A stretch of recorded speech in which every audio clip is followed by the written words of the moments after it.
I've spoken on my channel before about how if you want to understand the ruling class, what they're doing, you can't view their actions through the prism of personal experience. They don't think like you. They don't even feel like you.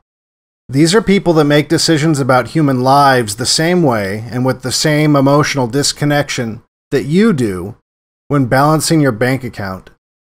Human life is a form of currency, and they spend it the same way you do to get the things that they want.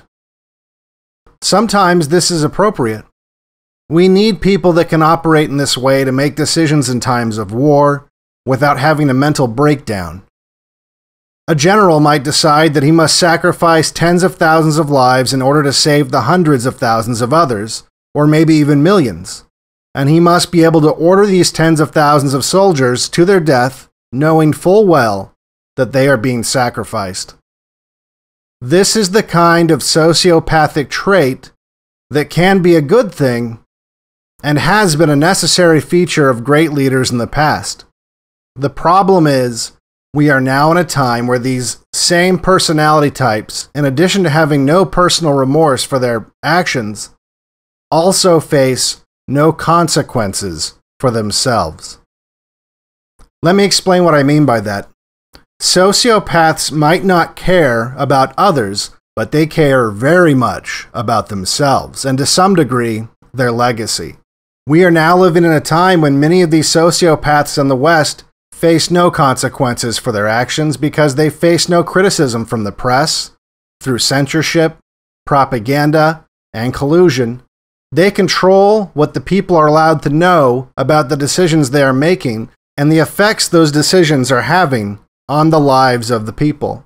Without an accurate picture of what's happening, as a result of these actions their leaders are taking, the leaders face no danger of being thrown out. Further exacerbating this situation is that the public in Europe, for example, has been disarmed. So even if they were to get an accurate picture of what their leaders were doing, it would now be hard for them to do anything about it.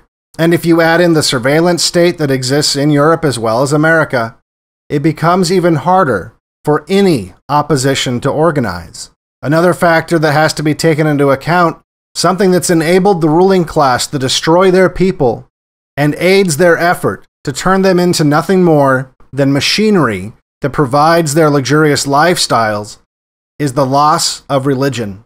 In the past, the people that lived in Western countries had a moral code. This moral code was maintained and transmitted to each new generation, in recent times at least, using the parables and moral codes outlined in the Bible. This moral code not only provided the people with a means to self-police their behavior in a way that required less intervention from the state, but it also set expectations for their rulers. There was an agreed-upon set of values, and if the ruling class stepped outside of these boundaries set by the only authority that existed above them, boundaries set by an omnipotent God, the people would demand justice because their rulers had violated the rules of God. Without God and with the rise of moral relativism, a theology that can be simplified to mean that morality is in the eye of the beholder, and that there is no global standard of behavior. The ruling class can now justify anything that violates these antiquated standards, and the public is in no position to feel righteous indignation and has no authority over their actions. On top of that, while the ruling class in modern Western civilization has hardly been made up of religious zealots or even God-fearing people, with the complete removal of God from the equation, without replacing it with anything else, there's not even a chance that the members of the ruling class would hold themselves up to any standard of behavior or believe that there exists any authority above them. As far as they're concerned, they are God.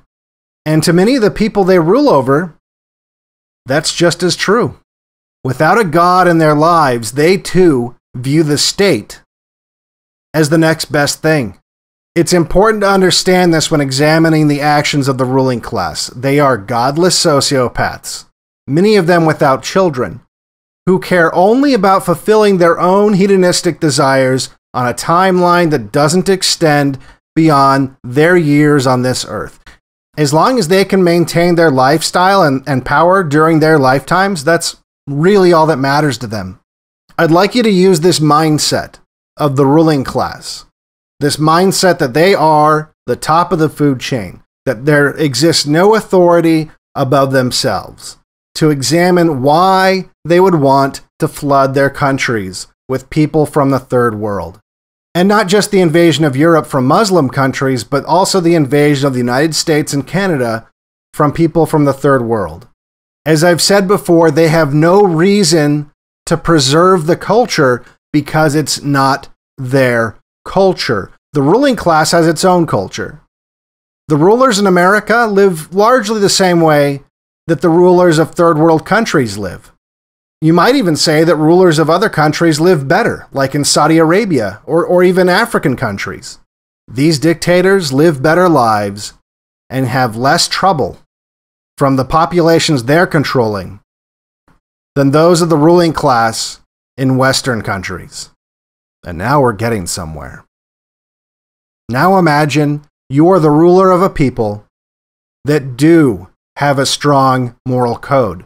They do have a culture that despises corruption in their government. They do have a culture that, even if it's removed a little bit from reality, that expects a lot out of their leaders. They do have a culture, again, even if it's not anchored by reality, that tells them that their rulers are no better than they are, that they themselves as citizens can run for office and participate and be a member of the ruling class. They have a culture of gun ownership. Should the ruling class make the mistake of pushing the people too far too fast, they have a culture that tells them in these times they must violently remove the tyrannical ruling class. Many of these people, these citizens of the West, they still believe in universal values and in God. They believe there's an authority higher than the ruling class. And to the consternation of the ruling class, it also so happens that these people are the same people typically that hold on to their right to bear arms. To make matters worse, they have higher IQs on average than the people in the countries in the third world. This makes them harder to deceive, harder to keep in captivity, and harder to control.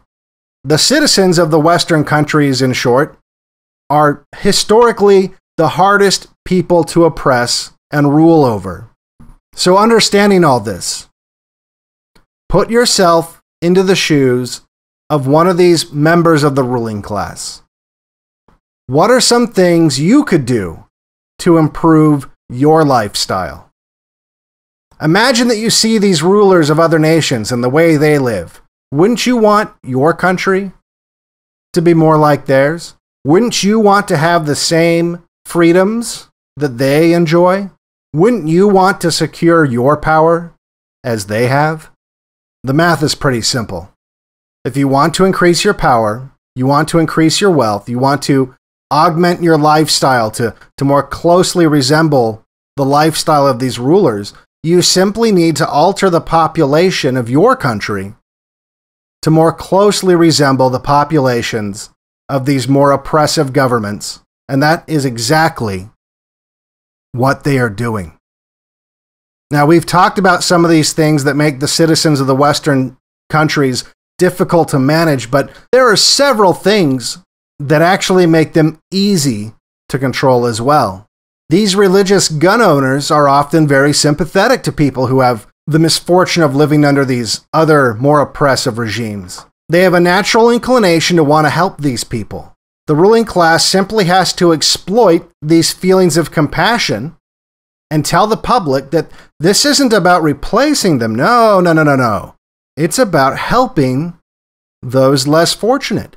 You see, another attribute of these otherwise difficult to manage citizens is their humility. They are loath to take pride or even credit for the accomplishments of their people. They judge everyone individually, which can be problematic at times for the ruling class, but it can be easily exploited when it comes to their demographic replacement plans. It's easy to convince these humble, sympathetic citizens that their culture, and certainly not their genetics, have nothing to do with their success. That there is something special about the government, the state, the ruling class, or the geography that explains their prosperity. And by withholding access to this government and superior land, they are keeping their ill-gained treasure from the impoverished people around the world. You see, sociopaths, both in the micro and in the macro, are experts at using what is good about people against themselves.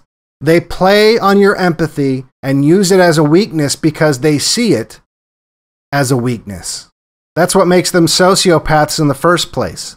They don't care about your standard of living or how much you will be forced to sacrifice it to improve the standard of living of the population they wish to have replace you, because you're not really sacrificing your lifestyle to improve the lifestyle of these less fortunate people. You're sacrificing your birthright and the future of your children so that the ruling class can improve not just their lifestyle, but also their access to power. I know this is difficult for many people to hear. Unlike the ruling class, the average person doesn't think in terms of populations because the largest number of people they have to manage are the members of their family or maybe even just a few employees. The ruling class knows this. They exploit this about people. They exploit the people that are charitable in their personal lives, people that are charitable in the micro.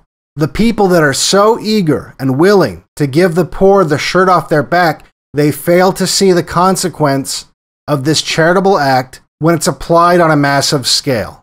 They're so convinced that there's nothing special about them, that all their prosperity is simply a consequence of being born within a certain border with a certain government, that they believe that the people within those borders are interchangeable, that the success of their countries was simply random, that they were one of the lucky ones, born in this magical, prosperous land.